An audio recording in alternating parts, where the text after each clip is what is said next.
My name's Jonathan Davis, and I recently moved to Florida and wanted to talk a little bit about my setup here and what things to think about in a shit hits the fan or without rule of law type of environment. Now, if you've read any of my books, you know that I don't believe credentials should add any validity to anyone's talk. Nonetheless, here are mine. I'm an 8-year Army veteran. I worked for the CA.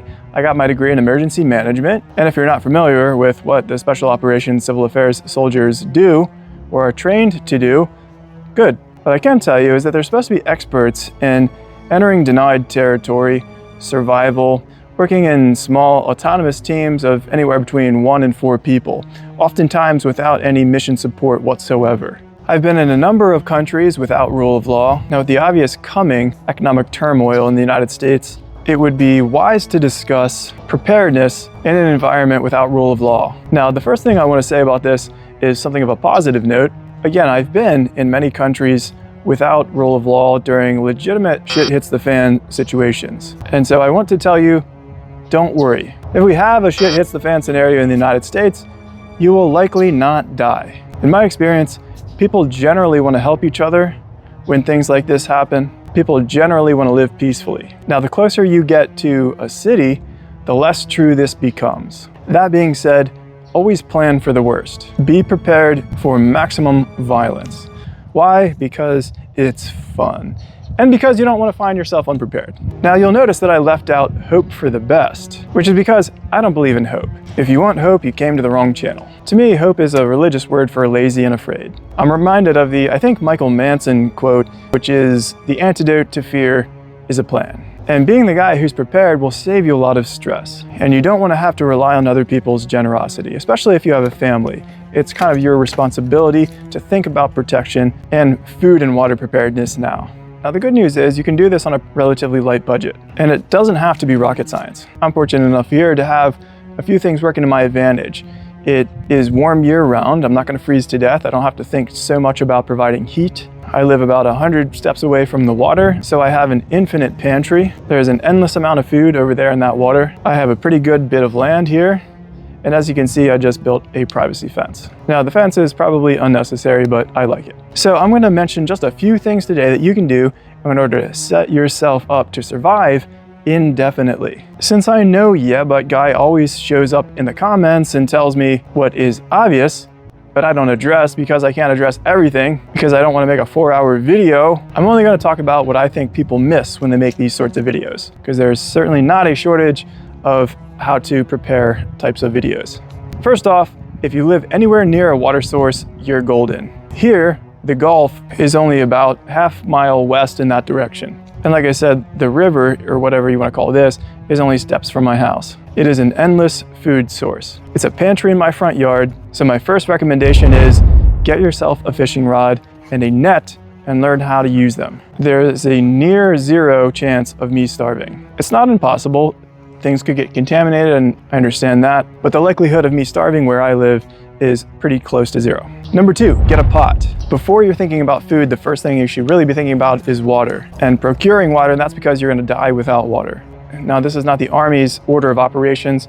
The Army will tell you to consider security first, because if you're dead, you don't have to think about water or food. So obviously security, medical attention, water, food, personal hygiene, sleep, but I digress. Get yourself a pot. Now here, I can boil water and have an endless supply of water. It's a pain in the ass, but I won't die. And have a few cinder blocks on hand for cooking. You can stack them up, put a grate or something over top of it. Have some cinder blocks handy for boiling a pot of water on or cooking. Again, it would be a pain in the ass, but I'd be all right. And there's an endless supply of wood here for me to burn. Now, most people will talk about get a garden. Now, let me tell you why that's probably not a good thing to start with. Now, in the business world, we have something called ROI, return on investment. It's a pretty simple equation. Am I going to bring in more than I put out? And for most of the things that people garden for, zucchini, lettuce, and whatnot, you're not going to bring in more calories than you expend procuring that type of food. And so this is an equation I call ROCI, return on caloric investment. Make sure that the food that you're trying to procure is a good ROCI. And again, this depends heavily on your location, but my third recommendation is to get avocado trees. First off, it's a tree. After it grows, you don't have to do squat. You don't have to go out and water it. You don't have to pull the bugs off it. You don't have to prune it. You can do all those things if you want to, but after it is a large tree, it produces more avocados than you can eat, and there's nearly 400 calories in one avocado. Now what I did is I researched which avocados produce fruit at what times per year so that I could have a continuous supply of avocados year round. So when one tree is not producing, it's out of season, the next avocado tree is producing because it is in season. And so I've accomplished this with 3 avocado trees, the more the better. The reality is most people are not going to starve to death. The United States has an obesity problem, it doesn't have a starvation problem. And a lot of people, this is gonna shock you, but could live a couple months without eating. I could. Now I wouldn't be very happy because I don't have a whole lot of body fat, but there are people easily in the United States who could live a year without food. And actually they would probably be healthier. And so food is relatively low on my list of priorities when it comes to survival, but the solution to food scarcity is pretty simple if you're near a water source. Or you can plant avocado trees. Now, the other thing that I've obviously done is I have chickens. It takes a little bit longer for chickens to become a good return on investment, and I mean that financially because the initial cost for chickens is kind of expensive. I got the coop, that was a few $100s, the chickens are only $5 each, but all in all, I've spent several $100s on getting the chickens set up, especially if you factor in the amount of food and other things that they need throughout their lives. I've determined that it'll take me about 13 months to make my money back on these chickens because where I live, I buy the cheap eggs at $2.49 per dozen at the time of this recording. Many other people I know are spending between $8 and $10 per dozen eggs. And so how many eggs you eat per day? I eat 4. And the cost of eggs where you live and at what time you're watching this video will determine how long it's going to take you to make a literal return on investment when it comes to investing into chickens. It's probably the weirdest sentence I've ever said in my life. Also, when it comes to getting around, so imagine that you need to go somewhere. Now, in my experience, gasoline is gold. And so if you can get a car, as dorky as it sounds, which is a plug-in hybrid, that seems to be the best of all the worlds. If you run out of gas, you can still plug it in and have something like a 45-mile commute. If you have solar panels, even better. You can get a solar power bank, if that's what it's called.